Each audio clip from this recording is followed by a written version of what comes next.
I found out I was pregnant with twins. That same day, I was about to tell my husband when I overheard him talking to his father in the next room. I don't have feelings for Vivienne. I'm not gonna have kids with her. I only married her because you and Mom approved of her. I kept the pregnancy to myself. Then I handed him divorce papers and left the country alone. He assumed our arrangement had simply run its course. He didn't try to stop me. 4 years later, I came home to New York with the twins to visit my grandfather, who had fallen seriously ill. An old friend of Cassian's named Quinn spotted me the moment I arrived at the hospital. Cassian had spent 4 years trying to track me down. Quinn called him. Cassian was in the middle of a board meeting. Vivienne is back in New York. She's visiting old Mr. Morgan. He ended it on the spot and left. Old Mr. Morgan. I gave the front desk my grandfather's name and found the room without any trouble. He knocked. A warm voice came from inside. Cassian's heart was pounding. "Come in." I thought it was a nurse. I wasn't expecting the man who walked through that door. My lips parted. How was he here? It had been 4 years. He looked exactly the same. Cassian smiled and walked in. Mr. Morgan, I heard you weren't feeling well. I came as soon as I could. He looked at Cassian warmly. Cassian, good of you to come. Sit down, sit down. There was only one sofa in the room. I was already sitting on one side. He turned his head and looked at me with an easy smile. Viv, it's been a while.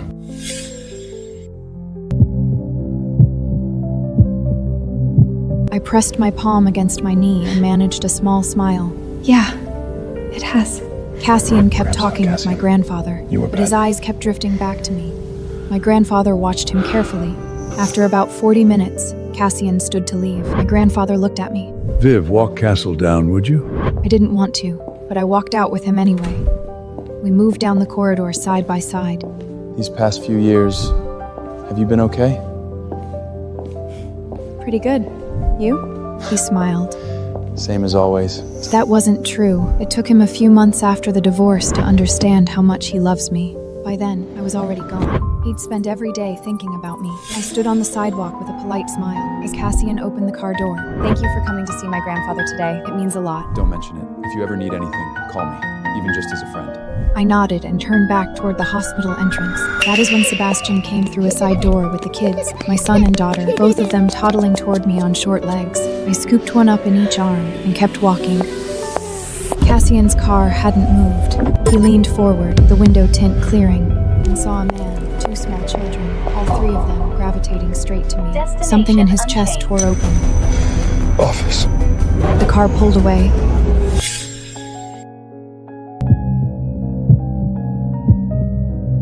He stayed at the office until almost 9. Work was the only thing that kept the images at bay.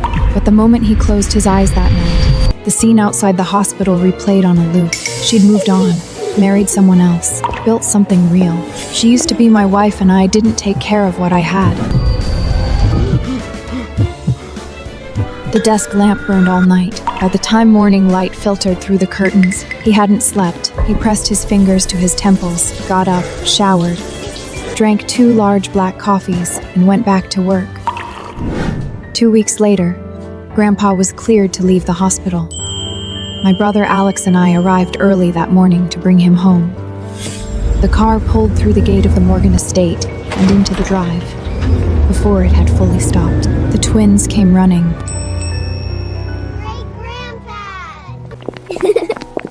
He took one hand in each of his and beamed. There are my 2. Did you miss me? Yes, great-grandpad.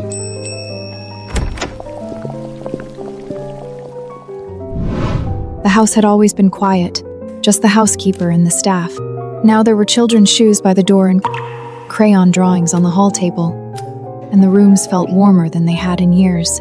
That evening, after I got both kids down, I slipped out of their room. The housekeeper was waiting in the hallway. Miss Whitfield, your grandfather is asking for you in the study. I'll be right there. When I reached the second-floor study, I found Grandpa and Alex already seated at the table by the window, just several folders spread across the surface. Vivienne, What happened? Henderson said you called me in a hurry. Well, looks like there was a misunderstanding. My dear, sit down. You look terrified. I greeted them both and settled into an empty chair. Alex, Vivienne. I asked Henderson to bring you both up because I have something to say. Your mother was my only child. That makes you my only heirs. After this illness, I know I'm not what I was. You'll need to take responsibility for the family's business. Both of you. My chest tightened, watching him in the lamplight, silver-haired, a little thinner than before. Grandpa, I'm still at Helios Corp. Helios Corp was our father's company. Our father had built it from nothing. And for the past 5 or 6 years, Alex had worked there as a junior sales rep. Our father's explicit instruction. You'll run the company one day. You can't run something you don't understand from the ground up. So Alex stayed, year after year. His performance didn't matter. His father never mentioned a promotion. Alex, why do you still have any illusions about that man? If he had plans for you, he wouldn't keep you in the same entry-level role for 6 years. My own grandson, working as a glorified junior for half a decade. Does that make any sense to you? Grandpa, if I walk out now, won't those years be wasted?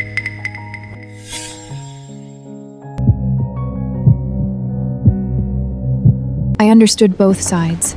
Our father hadn't moved Alex despite having every opportunity to do so. That said enough about his intentions. But Alex wasn't wrong either. Their father was aging. Alex was still his only son and heir. I don't know what he's thinking. Vivienne is a daughter. I understand he's biased. But you are his only son. Alex said nothing. None of us knew what our father was planning. Whatever it was, he seemed to be holding even his own son at arm's length. Viv, you've been back in New York a little while now. What are you thinking? Get the kids enrolled first. Then whatever you need from me, Grandpa. You spent the last few years abroad in gemology and jewelry design. You built a solid client base and private commissions over there. You know the industry well. I'd like you to take over Heron Jewelers. I kept my voice easy. Should I start at the bottom first? He laughed. Neat, I trust you completely. Even if you run the whole thing into the ground, consider it practice. Something warm moved through me. I'll give it everything I have. When we'd finished talking about me, Grandpa looked back at Alex. You're the Whitfield heir, but you're also mine. I'm still on my feet. I can carry this for a few more years. After that, I can't say. Alex said quietly. Give me 1 year, Grandpa. Whether or not I end up with Dad's company, I'll step into Morgan Housings within a year.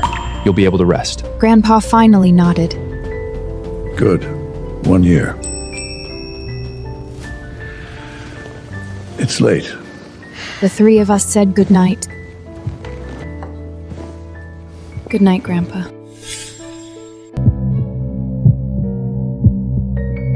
The penthouse on the 23rd floor of Riverside Tower. I hadn't been back in years.